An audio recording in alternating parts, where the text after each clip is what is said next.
গৌরী সীতানাথ প্রেমানন্দে একবার হরি হরি বলো। নিতাই গৌরী সীতানাথ প্রেমানন্দে একবার হরি হরি বলো। সমবেত ভক্তবৃন্দের চরণে আমার কোটি কোটি দণ্ডবত প্রণিপাত।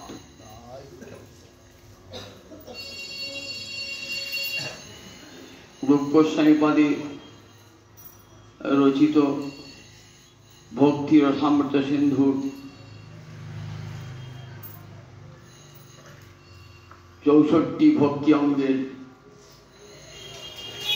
কথা বর্ণনার প্রথমেই বলেছেন, গুরু পাদাশ্রয় তস্মাৎ কৃষ্ণ দীক্ষাদি শিক্ষণম।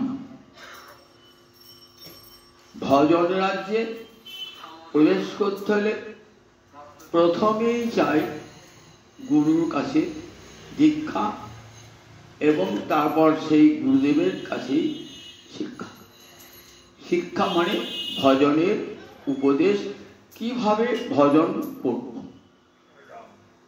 আদৌ শ্রদ্ধা তত সাধু সঙ্গ। এই যে শ্রদ্ধা, তার যে সাধু সঙ্গ হয় না, এই সাধু সঙ্গ হইতে গুরু নির্বাচন হয়ে যায়। সাধু সঙ্গ করতে করতে করতে করতে দেখলাম যিনি আমার চেয়ে অনেক বেশি জানেন, আমাকে ভজন পথে নিয়ে যেতে পারবেন, এমনই কোনো সাধুকে, মহত্তম সাধুকে গুরু পদে বরণ করে ভজন পথে অগ্রসর হতে হয়। আচার্য মাং বিজানিয়া বললেন, গুরু খুঁজতে হয় না, কিন্তু বললেন গুরু ঠিক ভজন করতে করতে যখন অন্তরে প্রবল উৎকণ্ঠা দেখা দেবে, তখনই ভগবানই গুরুমূর্তি ধারণ করে জীবের কাছে আসে। চক্ষুদান দিলা যেই, জন্মে জন্মে গুরু সেই। যিনি এ জন্মে আপনাকে দীক্ষা দান করেছেন, আগের জন্ম তিনিই ছিলেন আপনার দীক্ষাদাতা গুরু। ভগবান শ্রীহরি কোন মহত্তম ব্যক্তিতে গুরু শক্তি সঞ্চার করে শিষ্যকে উদ্ধার করেন, ভক্তি রাজ্যে প্রবেশের পথ দেখিয়ে দেন। তাই আচার্য মাং বিজানিয়াত নাব মন্যেত কর্হিচিত। ভগবান বলছেন উদ্ধবকে ভাগবতে, আচার্য মাং বিজানিয়াত, আমাকে আচার্য রূপে জানবে, বিশেষ করে বি উপসর্গ দিলেন, বিশেষ করে জানবে। কথার কত গুরুত্ব দিলেন দেখুন। আচার্য মাং বিজানিয়াত নাব মন্যেত কর্হিচিত। কখনো আমার অবমাননা করো না। অবমাননা মানে গুরুকে, মনুষ্য জ্ঞানটাই হলো গুরুর অবমাননা। যদি ভাবেন আমিও মানুষ, আমার গুরুদেবও মানুষ, বলে এর চেয়ে আর বড় অবমাননা হয় না। তাই নাব মন্যেত কর্হিচিত। তাই ন মর্তবুদ্ধা অসূয়েত। অসূয়া প্রকাশ, অসূয়া কাকে বলে? গুণেষু দোষাবিষ্কার অসূয়া। গুণেতে যদি কেউ দোষ আবিষ্কার করে তাকে বলে অসূয়া। আপনার বহু গুণ রয়েছে, খুঁজে খুঁজে আপনার দোষটা বার করছে, তাকে বলে অসূয়া। গুরুতে মনুষ্য বুদ্ধি আরোপ করলাম, এটাই তো বড় অসূয়া। গুরুর এত গুণ থাকতো, গুরুকে মানুষের একটা গুণ ধরে মানুষকে, গুরুকে অসূয়া জ্ঞান অবজ্ঞা করলাম। বলেন ন মর্তবুদ্ধা অসূয়েত সর্বদেবময় গুরু। গুরুদেব হলেন সর্বদেবময়। গুরু সেবাতেই সব দেব দেবী প্রসন্ন হন, স্বয়ং ভগবান পর্যন্ত প্রসন্ন হন গুরু সেবায়। তাই দেখবেন ভগবত সেবার প্রথমেই আদৌ গুরু পূজা, সর্বাগ্রে গুরুদেবকে পূজা করতে হয়। গুরুদেবের অনুজ্ঞা নিয়ে, অনুমতি নিয়ে তবে ভগবত অর্চনা হয়। এই গুরুদেব কানে যিনি দীক্ষা দিলেন তিনি দীক্ষা গুরু। যদি এই দীক্ষা গুরুই শিক্ষা দান করবেন, শিক্ষা গুরু বলে কোনো পৃথক গুরু হয় না, কিন্তু শিক্ষা যার কাছে ভজনের শিক্ষা পাবেন, ভজন বিষয় উপদেশ, তাকে মনে মনে গুরু পদে অনেকেই বরণ করে নেন ভজন শিক্ষার গুরু রূপে। দীক্ষা গুরু যিনি তিনি একজনই হন। অনেকে বারবার আমরা বলেছি যে এই উদাহরণটা দেন যে অবধূতে 24 গুরু, গুরু একাধিক গতি ক্ষতি, একাধিক গুরু হয় না, গুরু একজনই হন। কর্ণে দীক্ষাদাতা গুরু একজনই হন। আমি একটা গল্প শোনাই। গতকাল মধুসূদন দাস বাবাজির তিরোধান মহোৎসব ছিল। সূর্যকুণ্ডের মধুসূদন বাবাজি নাম শুনেছেন তো অনেক, যারা বৃন্দাবনে গেছেন।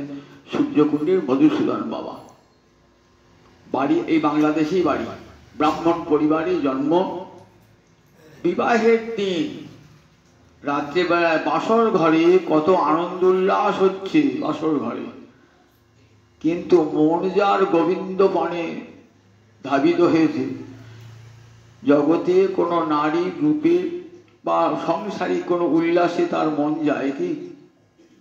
বাসর ঘর থেকে রাত্রিবেলায় পালিয়ে গেলেন সকলের অজ্ঞাত স্বরে। একবারে কোথায়? একবারে শ্রীধাম বৃন্দাবনে। বৃন্দাবনে সেখানে ঘুরতে ঘুরতে ঘুরতে ঘুরতে যমুনার কূলে বসে আছেন। ভাবেন কেনই বা ঘর ছেড়ে এলাম, আর কেনই বা বৃন্দাবনে এলাম? এখানে এসে আমার কর্তব্য কি, কোন পথে চলবো, কিছুই তো ভাবনা চিন্তা করতে পারছেন না। উদাস মন ভগবানের ভালোবাসা নিয়ে এসে যমুনার কূলে বসে আছেন, কেশী তীর্থের কাছে বসে আছেন। এমন সময় দেখছেন এক মহাত্মা যমুনায় স্নান করে এসে কানে মন্ত্র দিয়ে চলে গেল। কিছুই জানলেন না, কানে মন্ত্র দেওয়ার সঙ্গে সঙ্গে অচেতন হয়ে গিয়েছেন। তারপর গুরুদেবকে দেখতেই পান না, গুরু জানেন। দীক্ষা তো পেলেন বটে, কিন্তু গুরুর সাহায্য না পেলে কি করে ভজন পথে চলবেন? কোথায় গেলেন? তখন বৃন্দাবনে মানসী গঙ্গা আছে, দেখেছেন তো? সেই মানসী গঙ্গার তীরে কে থাকতেন? সিদ্ধ কৃষ্ণদাস বাবা। বৃন্দাবনে খুব পরম প্রসিদ্ধ গুরু কৃষ্ণদাস বাবা। সেই কৃষ্ণদাস বাবার কাছে গেলেন, সব শুনে বলছেন, দেখো বাবা, আমি তোমাকে দীক্ষা তো একবার হয়েছে, আর আমি তোমাকে দীক্ষা দান করতে পারি না। আর দেখো বৃন্দাবনের ভজন কেমন জানো? রাগানুগা ভজন, বৃন্দাবনের ভজন অর্থাৎ সম্বন্ধানুগা, ভগবানের সঙ্গে ভগবানকে সন্তান রূপী, ভগবানকে কান্ত রূপী, ভগবানকে সখা রূপে যে কোনো একটা সম্বন্ধ নিয়ে একে বলে সম্বন্ধানুগা ভজন বৃন্দাবনে। তা সেই ভজনটা তো আমি দিতে পারবো না তোমার গুরু ছাড়া, সুতরাং আর দ্বিতীয়বার তো দীক্ষা হয় না, আমি তোমাকে দীক্ষা দানও করতে পারবো না, তুমি চলে যাও। কাম্যবনে রামকৃষ্ণ বাবা আছেন, তাকে চলে যাও।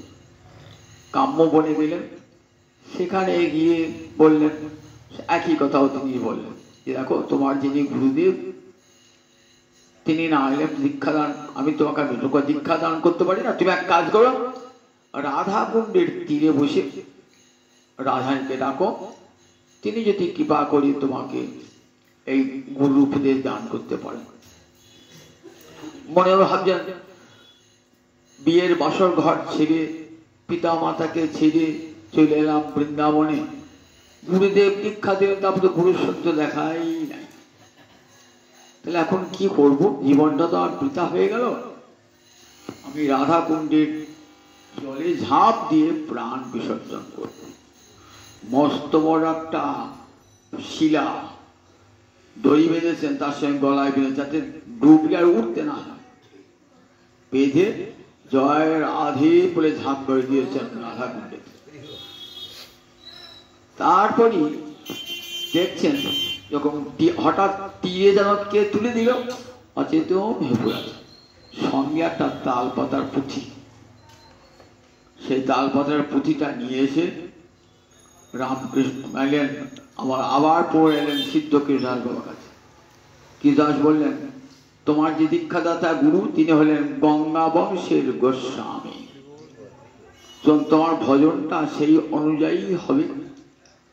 তুমি রাধাকে ডাকো, তিনি তোমার গুরু কৃপা স্মরণ করিয়ে দেবেন। তখন বললেন রাধা কুণ্ডের তীরে বসে আবার গোবিন্দ ডাকছেন যে আমার গুরুদেবকে কোথায় পাবো। তখন রাধারানী হৃদয়ে বসে আদেশ করছেন, যাও তুমি সূর্য কুণ্ডের তীরে, সেখানে গিয়ে দেখবে আমি যেখানে স্নান করতাম না, সেই স্নানের জন্য একটা বড় শিলাখণ্ডের উপরে আমি এবং আমার ভগিনী অরঙ্গমঞ্জরি এই দুজন তারা ওই অলঙ্কার খুলে রাখতেন। আমি এবং আমার ভগিনী আমি দুজন অলঙ্কার খুলে রাখতাম। অলঙ্কার রাখতে রাখতে সেই অলঙ্কারের দাগ, শিলা একটা দাগ হয়ে গেছিল। তুমি সেই শিলা নিয়ে এসে সেবা করো। চলে গেলেন সেখানে সূর্যকুণ্ডের তীরে স্নান করতে গেলে একটা শিলার উপরে রাধারানী আর তার ভগিনী অরঙ্গমঞ্জরি তার কেউর এবং অঙ্গদ রাখার দাগ পড়ে গেছে। বিশাল শিলা, এক মনের উপরে পুরো ভারী, সেটাকে নিয়ে এলেন, যেন মনে হলো একবারে ফাঁপা জিনিস মনে হলো। নিয়ে এসে তার সেবা করতে লাগলেন যে তুমি আমাকে ভজন শিক্ষা দেবী। ওই যে অরঙ্গমঞ্জরি কিন্তু শিক্ষা দান করবেন। গঙ্গা বংশে নিতাই চাঁদের আবেশ যার মধ্যে ছিল, সেই অরঙ্গমঞ্জরি ভজন করতে করতে করতে করতে দীর্ঘ জীবন ভজন করছেন। ভজন করতে করতে কি হলো, ভজন করতে করতে পায়ে ঘা হয়ে গিয়েছে, ভয়ঙ্কর ঘা, চলতেও পারেন না, মাধু করে করতে পারেন না। একদিন এক বাড়িতে এসে বলছেন, বালিকাকে চেনেন? হ্যাঁ রে বাবা, তুই মাধু করে করতে যাস না কেন? কি করে যাবো, পায়ে তো ঘা, যেতে পারি না। পায়ে করে বলতে তো পারিস, পায়ে করে এই না মাধু করে এনে দিলাম, মাধু করে খাও, আবার যেও, কালকে তোমার জন্য মাধু করে আছে। মাধু করে খেলেন, দুধ খেলেন, দুধ তো নয় অমৃত পান করলেন। মেয়েটিকে চেনেন? ঠিক সেই গোয়ালপাড়ায় গিয়ে মেয়েটিকে জিজ্ঞাসা করছে, আচ্ছা তোমার সেই লালি কোথায়? বলি লালি তো বিয়ে হয়ে গেছে, 3 মাস আগেই তো সে শ্বশুরবাড়ি চলে গেছে, এখানে তো নাই। আমাকে যে গাল গিয়ে দুধ দিয়েলেন, বল কথাটা আর ভাঙলেন না। দুধটা খেয়েছেন তো পায়ের ঘাটা সেরে গেছে একবারে, পায়ে আর কোনো ঘা নাই। ভজনে আপনা আপনি ভজন স্ফূর্তি হচ্ছে। ফিরে এলেন দেখিতে রাধারানী কি অপূর্ব লীলা, ওই সূর্যকুণ্ডে বসে ভজন করছে। খবর পেলেন অনেক বৃদ্ধ বয়সে তার স্ত্রী এসেছেন, বৃন্দাবনে স্বামীর খোঁজে এসেছেন। শুনলেন, সিদ্ধ বাবা শুনলেন যে আমার স্ত্রী এসেছে, সেখানে সেখান থেকে গোবর্ধনে চলে গেলেন। স্ত্রী আবার গোবর্ধনে গেলেন, দেখছেন গোবর্ধন সেখান থেকে অন্য চলে গেছেন। তখনই ভাবলেন, আমি কেন আমার স্বামীর ভজনের বিঘ্ন ঘটাবো? আমি তো সহধর্মিনী, আমার কর্তব্যই হচ্ছে স্বামীর ধর্মে সহায়তা করা। চলে গেলেন। এরপর ভজন শুরু হলো। ইচ্ছা হলো যে সূর্যকুণ্ডে ভাগবত পাঠ করবে। ভাগবত পাঠ করছেন তো দেখছে একটা মেথরের ছেলে, সে কোলে এসে, একটা ডোমের ছেলে কোলে এসে বুঝে পড়ে। সে পাঠ শোনে, পাঠ করে যান। পাঠ করতে করতে শেষের দিন রাসলীলা হয়ে গেছে।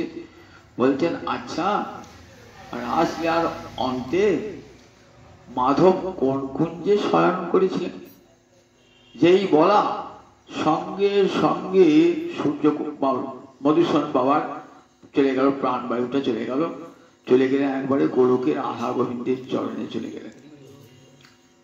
এমনি করে আমরা দেখি যে বৃন্দাবনে কেমন ভজন শৈলী একবার বোঝাচ্ছেন গুরু কৃপার উপর নির্ভর করে স্বয়ং রাধারানী সেখানে যেন গুরু রূপে সব জানিয়ে দিচ্ছেন, ভজন করবার কথা জানিয়ে দিচ্ছেন।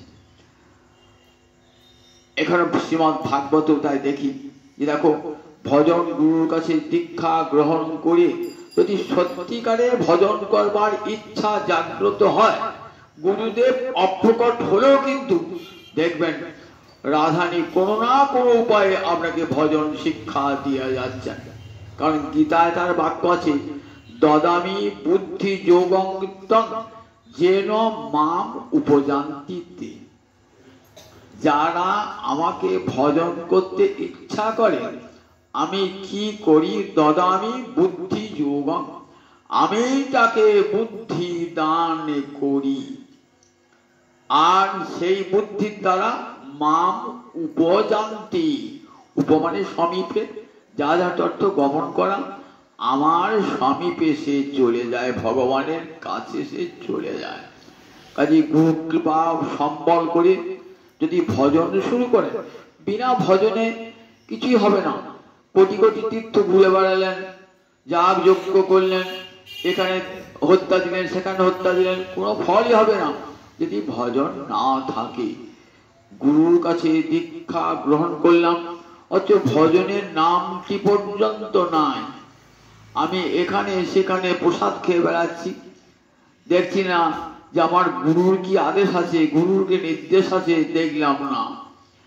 আমি দীক্ষা নিতে একটা দীক্ষা নিলাম সংস্কার বসে, কিন্তু তার কোনোটাই আমি মানি না জীবনে। গুরুর কাছে ভজন করছি, আবার কোন সাধু বাবার কাছে গিয়ে হত্যা দিয়ে পড়ে আছি, বাবা আমার হাতটা দেখো তো, বাবা একটা মাদুরি দাও, একটা কবজ দাও, একটা আংটি দাও। দেখুন গুরুতে কেমন বিশ্বাস, দেখুন একবার গুরু বাক্যে কেমন বিশ্বাস। গুরু বাক্যে যদি বিশ্বাস করেন তার ফল ফলবেই ফলবে। গুরু বাক্য অমোঘ, কখনো ব্যর্থ হয় না। গুরু বাক্য মানেই ভগবানের বাক্য, গুরুবাদেশ সাক্ষাৎ ভগবানের আদেশ, ভগবান নিজেই বলেছেন। গুরু যা করতে পারে ভগবান তা করতে পারেন না। শ্রেষ্ঠ রুষ্ট হলে গুরুদেব রক্ষা করবেন, কিন্তু গুরু রুষ্ট হলে ভগবানের রক্ষা করবার ক্ষমতা নাই। তস্মাৎ সর্বপ্রযত্নেন গুরুম এব প্রসাদয়ে, তাই সর্বপ্রকারে গুরুকে প্রসন্ন। এটাই তো ভজন রাজ্যের বড় শিক্ষা। এইবার গুরুদেব অপ্রকট হয়েছে, কিন্তু আপনার গুরুচরণে অবিচলা নিষ্ঠা, দেখবেন ভজনের উপদেশ ঠিক পেয়ে যাচ্ছেন কোথাও না কোথাও।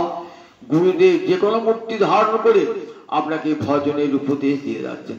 ঠিক এখানে আমরা দেখি এই দত্তাত্রেয় ঋষি অবধূত যদু মহারাজকে তাই বলছেন, মহারাজ আমার দীক্ষা গুরু একজন, কিন্তু ভজন পথে চলতে চলতে আমি অনেক গুরুর কাছে ভজন শিক্ষা লাভ করেছি। পৃথিবী গুরুর কথা বললেন,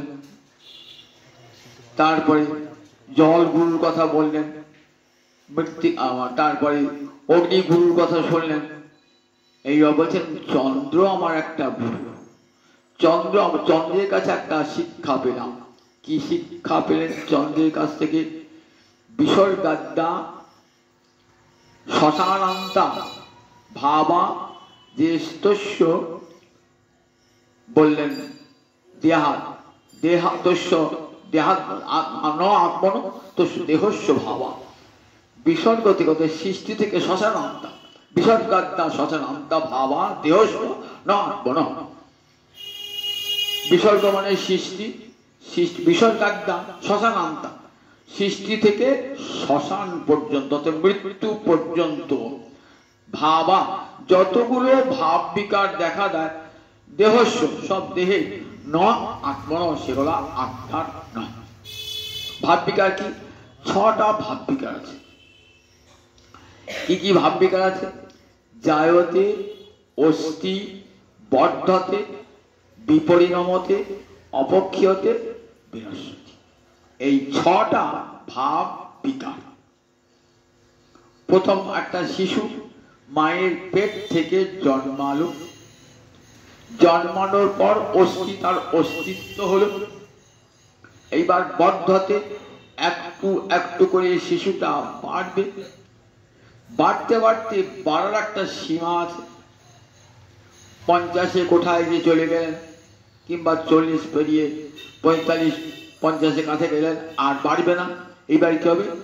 বিপরিণমতে, দেহটা বিকৃত হতে শুরু হবে। যেই দিলেন 50-এ কোঠা কাছাকাছি পৌঁছেন, আর যৌবনের সেই লালিত্য গরিমা কিছুই আর থাকছে না। বিপরিণামতে তারপরে কবে অপক্ষতে ক্ষয় শুরু হবে। চোখের দৃষ্টিশক্তি কমে গেছে, কানে শুনতে পাচ্ছেন না, হাঁটুতে ব্যথা করছে, চলতে পারছেন না, বাইরে অঙ্গ প্রত্যঙ্গে, আবার ভিতরেও দেখবেন সব কলকব্জা আস্তে আস্তে ধীরে খারাপ হয়ে যাচ্ছে, অপক্ষয় হচ্ছে। এবার বিনাশ হচ্ছে, তারপর একদিন বিনাশ হয়ে যায়। এই ছটা ভাববিকার কার বলে? দেহে নতু আত্মন, আত্মার ভাববিকার নাই দেহে। এটা আমাকে চন্দ্র শেখালো। ওই যে চন্দ্রের কলা আমরা কি দেখি, পূর্ণিমা দিন গোল করে চাঁদ উঠল 16 কলায় পূর্ণ হয়।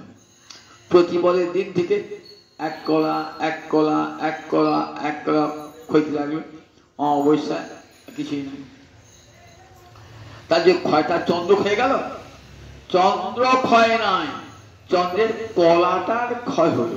কলাটা কি হয় না, চন্দ্রের উপরে পৃথিবী অথবা সূর্যের ছায়া যতটা যতটা ছায়া পড়েছে ততটা ততটা কলা। তাহলে ওই যে কলাটা সূর্য বা পৃথিবীর ছায়া যেমন যেমন পড়বে, ওই কলাটা চন্দ্র কিন্তু যেমনকার তেমনি আছে। এই শিক্ষাটা আমাকে চন্দ্র দিয়ে গেল। আমি যে আত্মা, আমি ছিলাম, আছি, থাকবো, যেমন ছিলাম তেমনি আছি। আমার ভাব বিকাশ শুধু দেহে, আমার আত্মার নারী পুরুষ ভেদ পর্যন্ত নাই, দেহটারই এই ভেদ, কখনো নারী কখনো পুরুষ, এবং ভাব বিকার এই দেহটারই বিসর্গাদ্যা শ্মশানান্তা ভাবা দেহস্য ন আত্মন।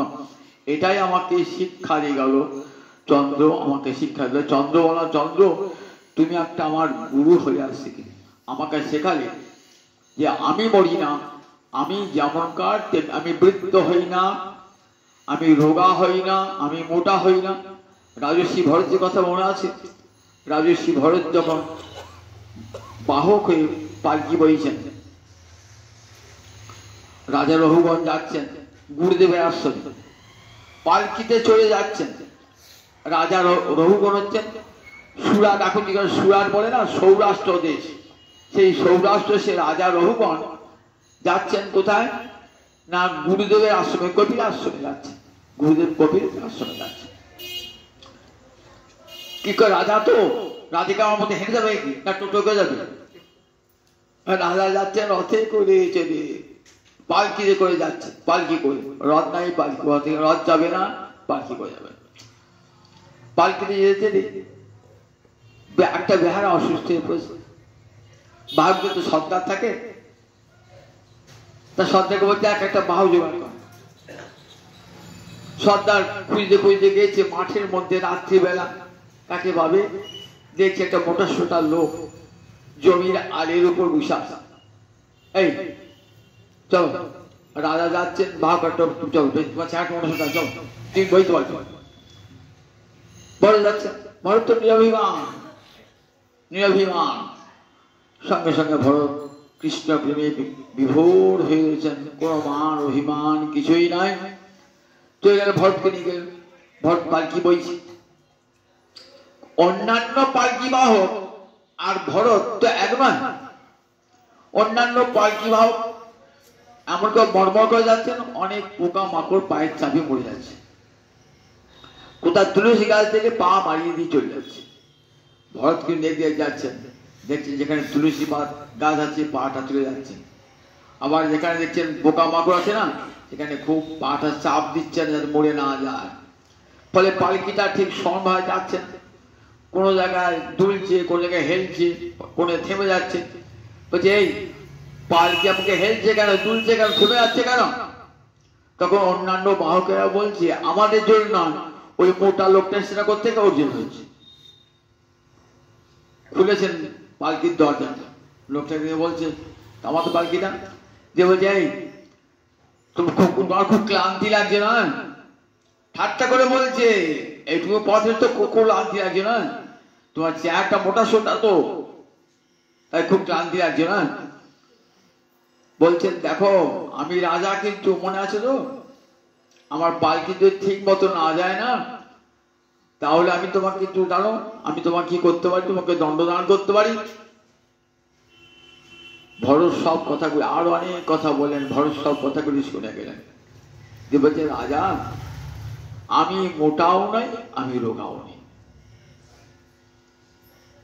তুই মোটাও না রোগাও না, না না, আর আমি পালকি বয় নাই, আমিও পালকি বহন করছি না। আর ক্লান্তি বলছেন তো, আমার কোনো ক্লান্তি নাই, আমার দেহের ক্লান্তি। আমার দেহটা রোগা মোটা হতে পারে, আমার দেহটা আমিও ভার বইছি না, আমার দেহটা ভার বইছে। আর বললেন না আপনি রাজা, ওটা এই জন্মে আপনি রাজা হয়েছেন তো, হয়তো পরজন্মে আমি রাজা হব, পালকি করে যাবো, আপনি আমার পালকি বইবেন। তখন পালকি দান করেছে, রাজা নেমে এসেছে, রাজার অন্তরে জ্ঞান হয়েছে। তখন বলছে আপনি কি? বলছে আমি কে বলবার আগে আপনার পরিচয়টা শুনি। বলেন আমি এই সৌরাষ্ট্র দেশের রাজা। কোথায় যাচ্ছেন? গুরু বাড়ি যাচ্ছি। ও গুরু বাড়ি যাচ্ছেন পালকি চড়ে? রাজা গুরু বাড়ি কেউ পালকি চড়ে যায়? পালকিটা তো আপনার অহংকার, রাজ অহংকার নিয়ে গুরুগৃহে গমন করছেন, রাজ অহংকার নিয়ে। কখনো গুরুদেব তো উপদেশ দান করবেন না, তাহলে কি করে যেতে হয়? বলেন পথের ধুলায় গড়াগড়ি দিতে দিতে গুরুবাড়ি যেতে হয়, তবে গুরুদেব কৃপা করেন। নত না হয়ে গুরুদেব কখনো উপদেশ দান করেন না। রাজার জ্ঞান হলো, বললে আপনি কেমন করে এই কৃষ্ণ ভক্তি লাভ করেছেন আপনার? তখন বললেন রাজা মহতের চরণ ধুলিতে যতক্ষণ পর্যন্ত ইন্দ্রিয় অভিষিক্ত না হয় ততক্ষণ পর্যন্ত গোবিন্দ চরণে মতি লাভ হয় না, বিনা মহৎপাদ রজভিষেকা। রঘুগণ এত তপস্যা ন জাতি, তপস্যা দিয়ে কখনো কৃষ্ণ ভক্তি লাভ করা যায় না। বেদ পাঠের দ্বারা ন ছন্দসা, বেদ পাঠের দ্বারা কখনো ভগবানের ভক্তি লাভ করা যায় না। প্রচুর দান ধানাদি দ্বারা কখনো ভগবানের ভক্তি লাভ করা যায় না, বিনা মহৎপাদ রজভিষেকম।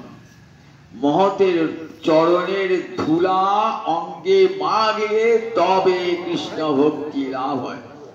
বৈষ্ণবের পদ ধুলি তাহে মোর স্নান কেলি, তর্পণ মোর বৈষ্ণবের নাম বিচার করিয়া মনে ভক্তি রস আস্বাদনে মধ্যস্থ শ্রী ভাগবত পুরাণ। বৈষ্ণবের উচ্ছিষ্ট তাহে মোর মনোনিষ্ঠ, বৈষ্ণবের নামে তে উল্লাস। বৃন্দাবনে চবুতারা তাহে মোর মনোহরা, কহে নীল নর তমদাস। বৃন্দাবনে চবুতারা মানে জম্পিত, রাধা গোবিন্দ দর্শন করছেন কখন? এই মহতের চরণ ধরি অঙ্গে মেখে, মহতের উচ্ছিষ্ট খেয়ে। ভক্তপদ ধুলিয়ার ভক্তপদ জল, ভক্ত ভুক্ত শেষ এই তিন সাধনের বল। ভক্তপদ রজ আর ভক্তের পা ধোয়া জল আর ভক্তের ভুক্ত শেষ, এই তিনটি ভক্তি রাজ্যে শক্তি দান করে। এই তিন সাধনের বল। এই তিনটি সাধন হলে কি দেখতে হবেন? ঘরে বসেই দেখতে হবেন। বৃন্দাবনে চবুতারা তাহে মোর মনোভরা। আপনার হৃদয় বৃন্দাবনী দেখবেন, যোগ পিঠে আমার রাধা গোবিন্দ যুগলে দাঁড়িয়ে রয়েছে, মন ভরা বিভোর হয়ে থাকবে। নর্তম বলছেন এই হৃদয়ে বাজিলে হৃদয় বৃন্দাবনে দেখবেন যোগপীঠ, সেখানে যুগলরূপে দাঁড়িয়ে রয়েছেন রাধা গোবিন্দ। বৈষ্ণবের পরধুলে অঙ্গে মাখুন, অন্তরে বিনয় আসুক, তবে তো হবে। জগৎকে দেখালেন এ দেখো গুরু কৃপাটা সর্বাগ্রে দরকার, আর গুরু কৃপা লাভ করতে কামনা করতে হবে। তাই আমাদের দেহটা 6টা ভাব বিকার আছে, কিন্তু আত্মার ভাব বিকার না। আত্মা বলে যেমন ছিলেন তেমনি আছেন, তেমনি থাকেন। আবার আমাকে দেখি রাত্রিবেলা যাচ্ছি তো, রাত্রিবেলা দেখলাম যে চন্দ্রটা একটা সরোবরের জলের তলে চন্দ্র। ভাবছো বা এ বাবা চাঁদ আমার উপর থেকে জলের তলায় গেলে কি করে? বললেন না, ওটা দৃষ্টির বিভ্রম। চাঁদ কিন্তু উপরেই আছে, সে কখনো জলের তলায় যায় না। বললেন জীবাত্মা বললেন সব সময় অবিকৃত ভাবেই রয়েছেন, তার কখনো বিকার হয় না, সর্বাবস্থায় এক অবস্থায় রয়েছেন। আপনি চাঁদকে উপরে দেখে ভাবছেন চাঁদ জলের তলা চলে গেছে, চাঁদ জলের তলা যায় নাই। চাঁদ যেমন কার তেমনি সেখানেই আছে। বলেন তোমার জীবাত্মা, তোমার শরীর অসুস্থ হোক যাই হোক, জীবাত্মা তার কিছুই লাগছে না, তাকে স্পর্শই করছে না। এই শিক্ষাটা আমাকে চন্দ্র দান করে গেল। শোনো রাজা, সূর্য আমার একটা গুরু। সূর্যের কাছে কি শিক্ষা পেলেন? বলেন গুণাই গুণান উপাদত্তে। বলেন কেমন? বলেন সূর্যদেব কি করেন? তার রশ্মি দিয়ে কিরণ দিয়ে গভীর, মানে কিরণের দ্বারা কি করেন? বলেন সমুদ্রের জল শোষণ করে দিলেন। সূর্য তুমি জল, আমরা জল খেতে পাই না, আর জলটা নিয়ে পালাবে সূর্যকে? বললেন না না, বেশি করে জল দান করবেন বলেই সূর্য রসটা শোষণ করলো। জল মিশে রেখে দেয় না, সে জলটা আবার কি করে ঢেলে দেয়, যাতে বর্ষাকালে আবার সমস্ত প্রাণী তার ঔষধি স্বরূপ, তার জীবন স্বরূপ আবার জলটা পেতে পারে। যা নেন তার 3 গুণ করে আবার ফিরিয়ে দেন বর্ষার জলে। সেই বলেন এই শিক্ষাটা আমাকে দেখালো। আমার কি মহাকবি কালিদাসী রঘুবংশ মহাকাব্য শুনেছেন তো? রঘুবংশ কাব্য, সেই রঘুবংশ কাব্যে আমরা দেখি সূর্যবংশের রাজারা, রামচন্দ্র কোন বংশে? সূর্যবংশের রাজারা কর আদায় করতেন, কর আদায় করে নিজের ভোগে লাগাতেন না। যা আপনার উপায় হতো না, তার 6 ভাগের 1 ভাগ তখনকার দিনে রাজকর দিতে হতো। এখন যেমন ট্যাক্স দিতে হয় না, আপনি 4 উপায় করছেন, ইনকাম ট্যাক্স দিতে হয়, তখনকার দিন বাড়ি খাজনা দিতে হয়, তখনকার দিনেও খাজনা প্রথা ছিল। আপনার যা উপার্জন তার 6 ভাগের 1 ভাগ রাজাকে দিতে হবে। এই রাজকর নিয়ে তারা কি করতেন? তারা প্রজাদের সেবায় লাগাতেন। রাজকরটা নিয়ে কি করতেন? প্রজাদের কোথায় দুর্ভিক্ষ হয়েছে সেখানে প্রজাগণকে খেতে দিতে হবে, কোথায় কোন প্রজার ঘর বাড়ি ভেঙে গেছে ঘর তৈরি করে দিতে হবে, কোথায় কোন প্রজা খেতে পান না তা দেখতে হবে। এগুলো সব দেখবার জন্য কি করতেন? তারা ওই করটা নিতেন নিজের ভোগের জন্য না। তাই বলতে একটা সাধু মাদু করি গ্রহণ করেন, কারো কাছে দান গ্রহণ করেন, নিজের ভোগের জন্য নয়। কি করেন? আরো 5টা লোককে, দুস্থ জনকে সেবা করবার জন্য। আরো রাজা যে দান গ্রহণ করেন, সেই দানটা অপরকে সেবা করবার জন্য সেই দানটা গ্রহণ করেন। আমরা ভাবছি সাধুকে পয়সা ব্যয় করছে, তো অর্থ উপার্জন করছে। যথার্থ সাধু হলে সে টাকা তিনি ব্যাংকে রেখে দেবেন না, সে টাকা আবার সাধু সেবাতে ব্যয় করবেন, এবং যে টাকা পেয়েছেন সেই টাকা আবার তার 3 গুণ বেশি খরচ করে দুস্থ দুর্গত জনকে সেবা লাগাবেন। এই শিক্ষাটা আমাকে সূর্য দিয়ে গেল। আবার সূর্য আমরা দেখি আপনার বিভিন্ন জায়গাতে সূর্য তার প্রতিবিম্ব পড়ছে ভিন্ন জায়গাতে। আমি ভাবছি সূর্য দেখো, একটা থালার মধ্যে সূর্য রয়েছে, একটা বালতি জলের মধ্যে সূর্য রয়েছে, সমুদ্রের মধ্যে সূর্য রয়েছে, পুকুরের মধ্যে সূর্য রয়েছে। বলে একই সূর্য দেখো ভিন্ন ভিন্ন জায়গায় প্রতিবিম্বিত হয়ে ভিন্ন ভিন্ন রূপ ধারণ করছে। ঠিক তেমনি একই ভগবান পরমাত্মা সমস্ত জীবের হৃদয়ে প্রতিবিম্বিত হয়ে কত একবার বিশ্বের একবার দেবতা থেকে আরম্ভ করে অতি ক্ষুদ্র আব্রহ্ম স্তম্ভ পর্যন্ত সর্বত্র ভগবান রয়েছেন। ওই প্রতিবিম্ব রূপে সব জীব দেহে জীবাত্মা রূপে রয়েছেন। এই শিক্ষাটা আমাকে দিয়ে গেল সূর্য। আমি যেমন সর্বত্র বিরাজমান, তেমনি ভগবান শ্রীহরি সর্বত্র বিরাজমান। জগতের এমন কোন স্থান নাই যেখানে ভগবান নাই। এই শিক্ষাটা আমাকে দিয়ে গেল আমার সূর্যদেব। সূর্যের কাছ থেকে আমি এই শিক্ষাটা পেলাম। শোনো মহারাজ, একটা কপট আর একটা কপটি আমার গুরু।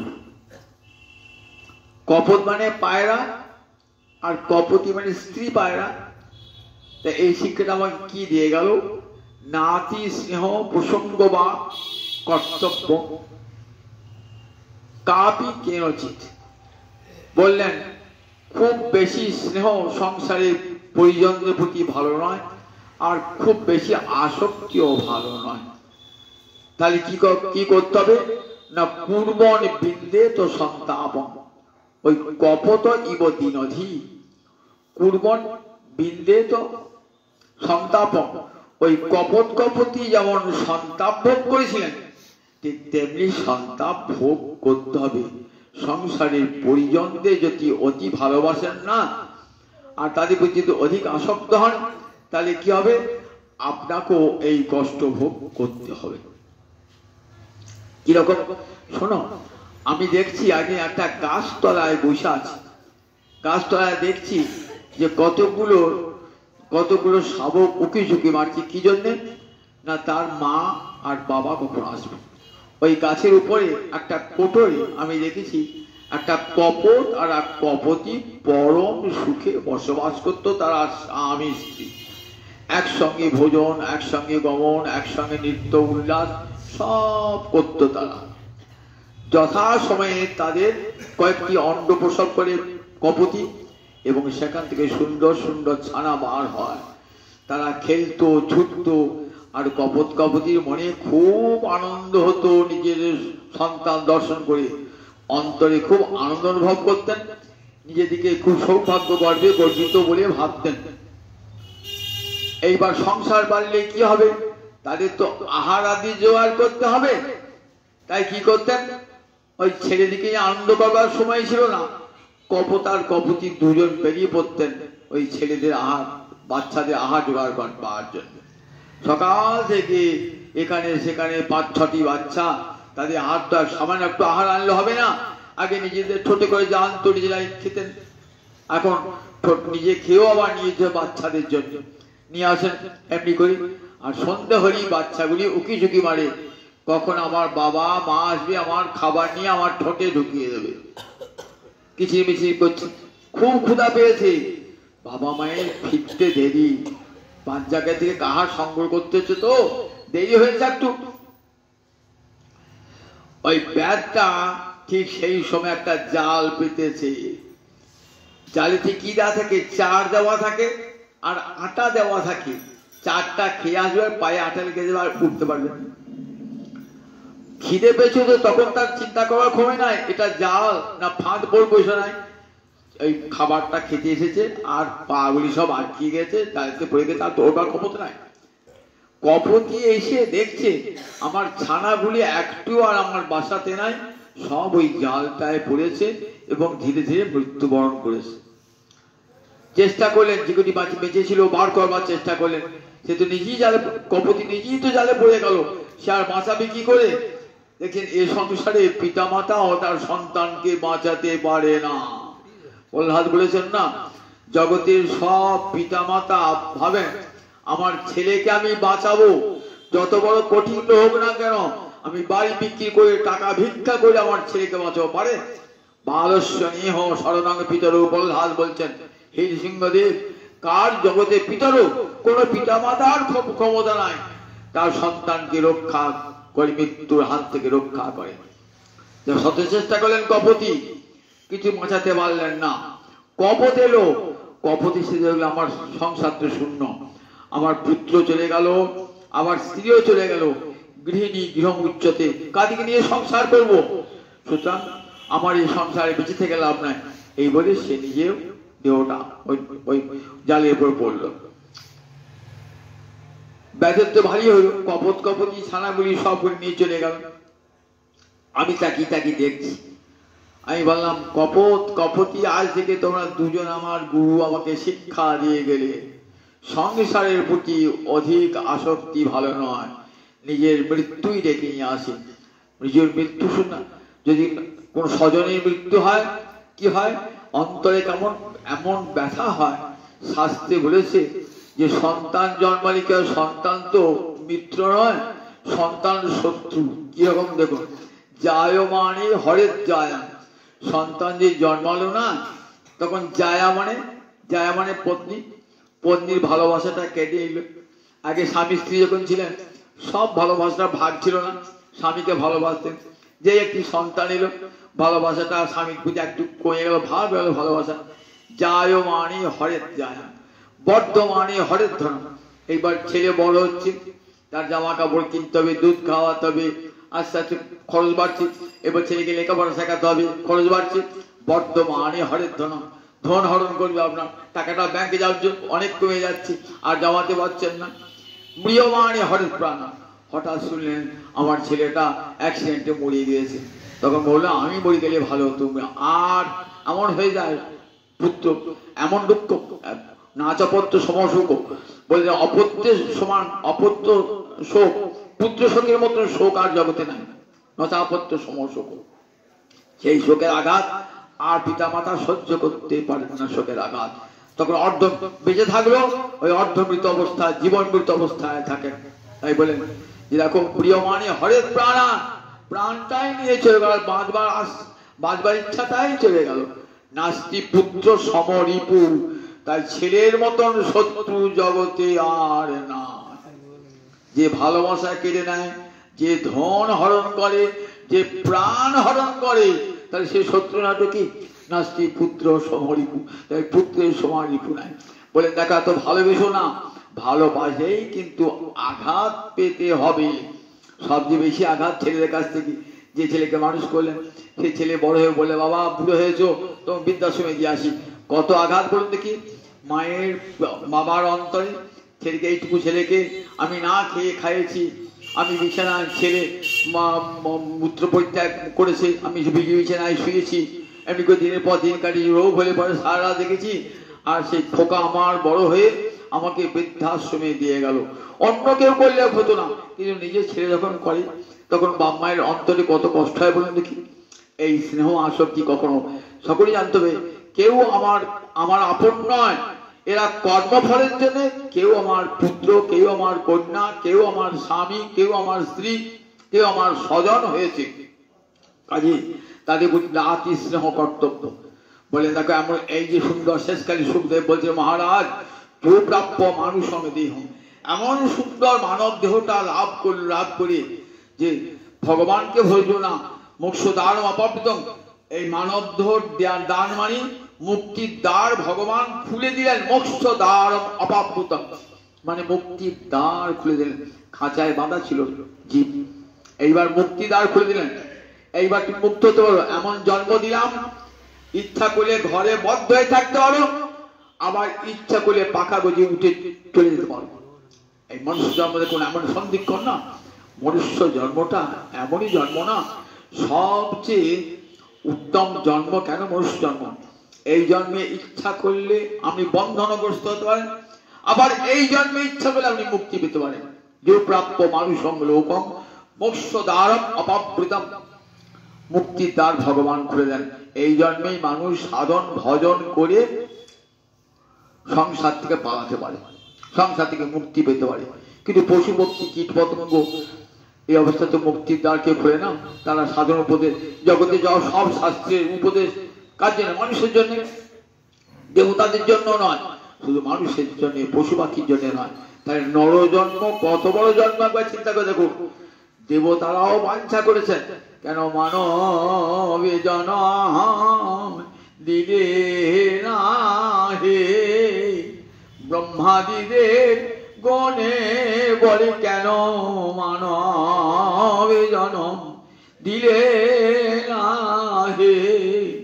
সেবা যদি কার পেতামে কেন মানবে জনম দিলে না হে। ব্রহ্মাদি দেবগণ স্বর্গে তারা চান কেন মানব জন্ম দিলে না? মানব জন্ম দিলে পরিত্রাণের পথ পেতাম, তোমার সেবা অধিকার পেতাম, মুক্তির দ্বার খোলা থাকতো। কেন দেব জন্ম দিলে সেখানে ভোগে বিলাসে মাতোয়ারা হয়ে আমরা ভগবানকে ভজি না। দেবতারা সেখানে স্বর্গ সুখে ভোগে বিলাসে মাতোয়ারা ভগবানকে ভজিতে পারে না। মানব জন্মের সবচেয়ে যুগ প্রাপ্য মানুষ সঙ্গে লোক মোক্ষ দেওয়ার অভাব। বললেন সংসারে থেকে যদি যদি হয় ওই পাখির মতন মুক্তি হয়, ওই কপত কপতির মতন, বলেন তার কি আর্যচ্যুত বিদু জানবে উপরে অনেকটা উঁচুতে উঠেছিল, উঠে আবার চ্যুত হয়ে গেল। মানব জন্ম পেয়ে অনেক উঁচুতে উঠলাম, আবার নিচে নেমে এলাম মানব জন্ম পেয়ে আর্যচ্যুত বিদু। বলেন গৃহেশু খগবৎ বুদ্ধি।